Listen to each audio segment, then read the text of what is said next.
Yeah, 1967 or so, there was a couple from Leominster that went for a late night summer drive. It was 2 in the morning, super hot, they couldn't sleep, decided to go for a little drive, and they drove by St. Leo's Cemetery, came back, and they saw something. We're not sure exactly where it was, but they saw strange lights and a fog hovering over the cemetery, and he thought that there was a fire or something happening. So they pulled into the cemetery to get a closer look, and upon pulling in, they noticed it was actually a UFO, a flying saucer, hovering over the cemetery. His wife pleaded with him to not get out of the car, which he did anyways. He gets out and he points at this thing, and his hand gets flung back onto the roof of the car, on the hood of the car, and it gets frozen like a magnet. And he can't move, and he was just completely still as this UFO slowly takes off and disappears.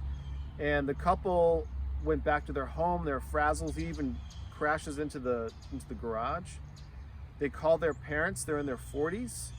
They call their parents at 3 or 4 in the morning to tell them what happened, and one of them convinces to call the police. Police officer comes, Matteo Ciccone, and takes a statement and says he knows the couple, says they're telling the truth. They could visibly shaken, they experienced and saw something.